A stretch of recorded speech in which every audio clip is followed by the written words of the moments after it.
I don't want to hear another peep about a city girl, but we can't tell you why. We can't tell you why. Just know that the scoreboard is broke. It's over. Yeah. It's done. Pass the sticks. Whole team fouled out the city girl. Not an old Bugs Bunny cartoon where the zeros just keep going. They break the scoreboard. It's done. It's done. It's done.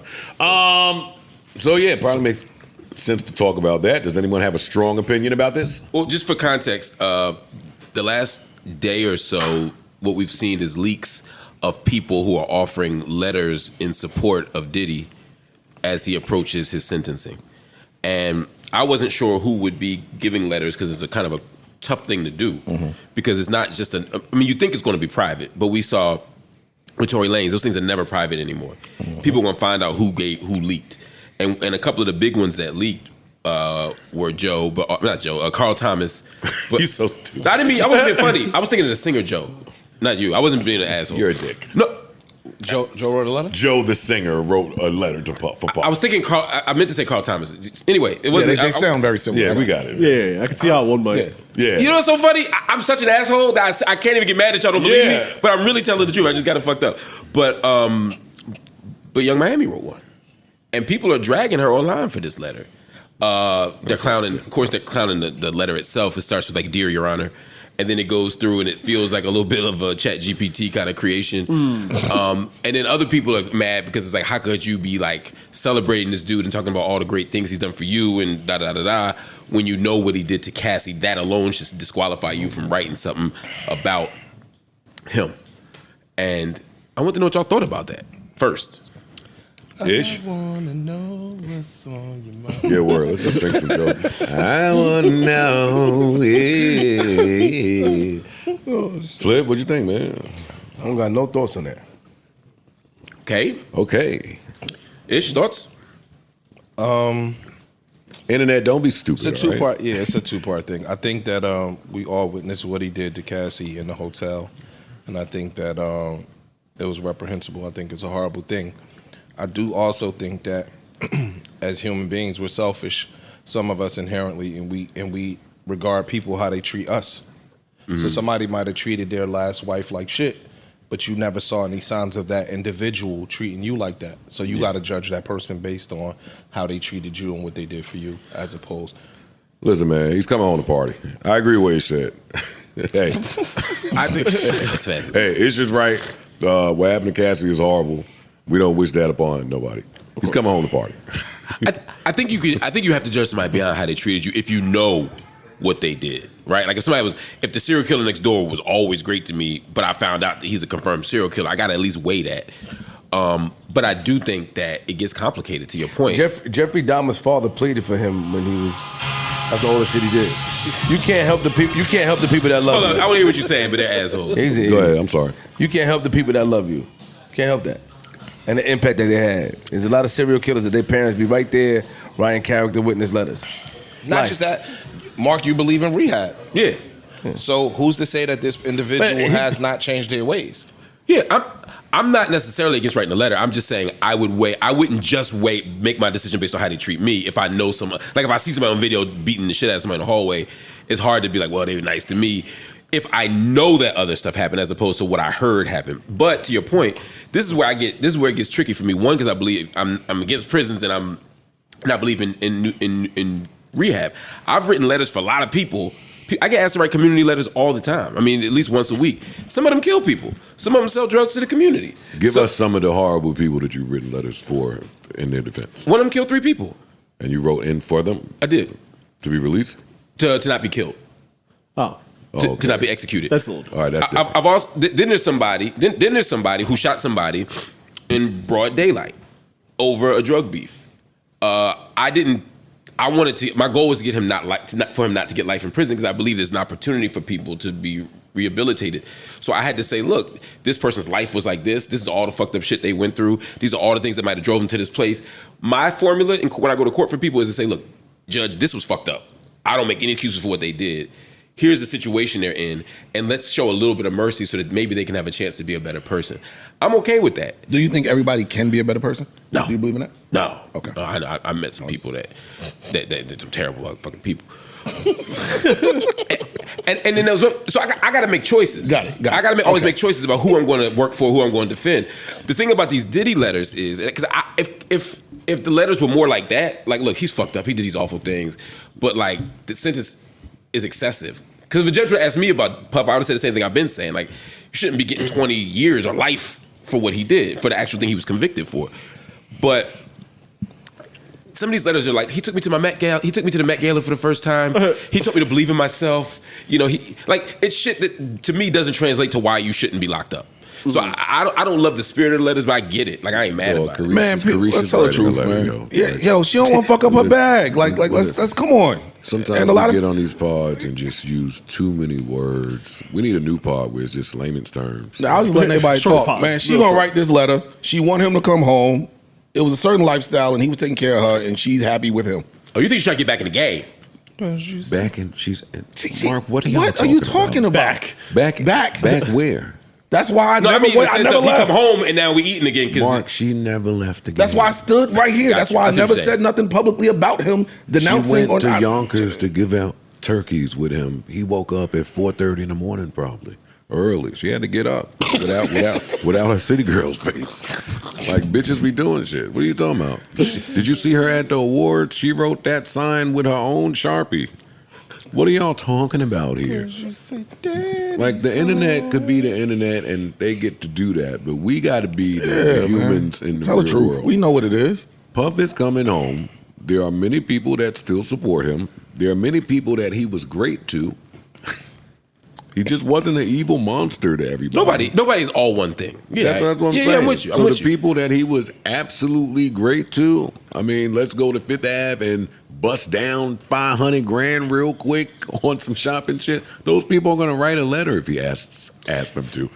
Joe, is there anybody who's been great to you like that, in that same spirit, especially when you were down, right? Who's just been great to you when you really needed them, who you couldn't write a letter for because they did some shit so awful? Is there something that could be so awful that you couldn't support even the person who's been best to you? I'm sure that exists, but not within the people that have been good to you, great to me. Got you. The people that were great to me that did bad shit, I think I need to get caught. so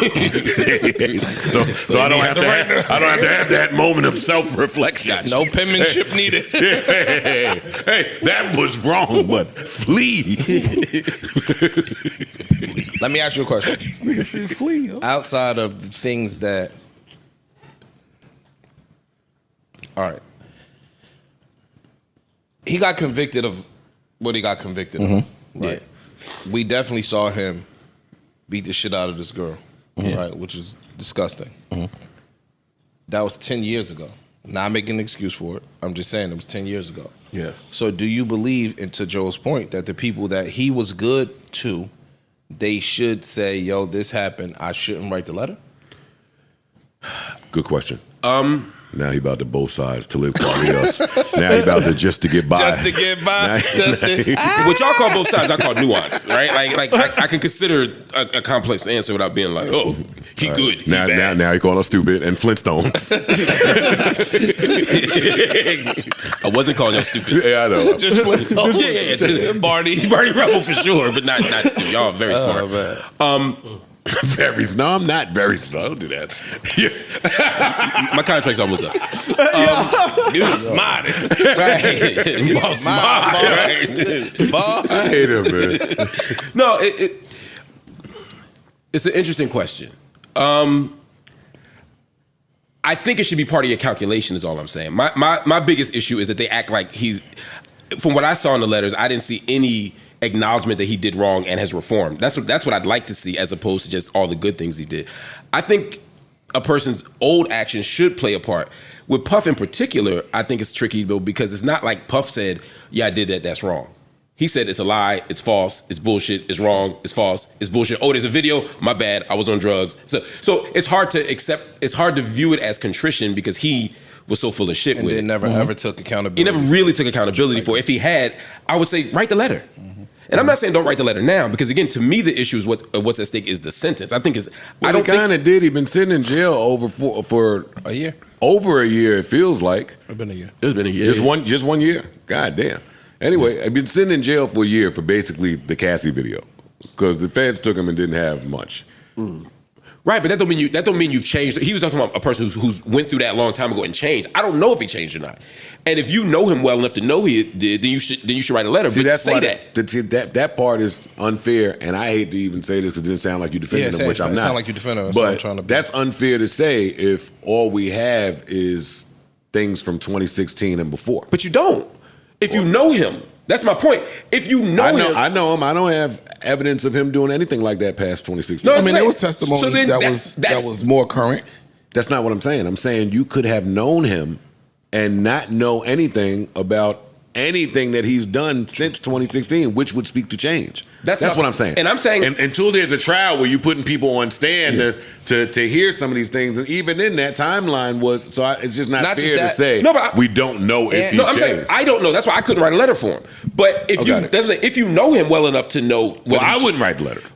I know, because then you got to explain like the parties and all this shit, and it's weird. But for somebody like Carisha, who could probably say, I've been around him, or Carl Thomas, whoever, I've been around him, I can speak to who he was 10 years ago and who he was now, then they should write the letter. But I'm just saying, in the letter, acknowledge what happened and say that he's changed. I don't like what the thing that I was criticizing in the letter was almost talking around that. But that's not fair either. If Carisha wasn't around. She's been around him for 4 years.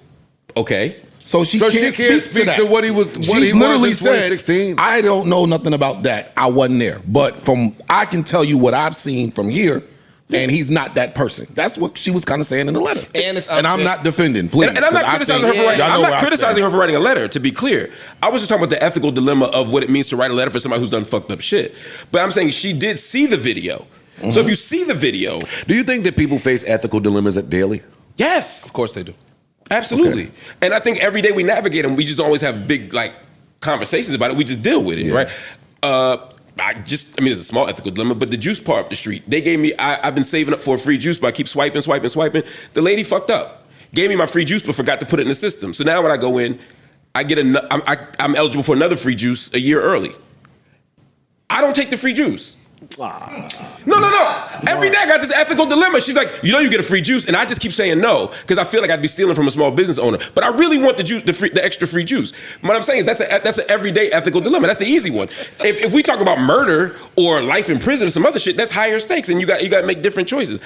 I think one of the things that we keep forgetting with regards to the judge and with regards to the judge's view, he never got convicted for assaulting Cassie.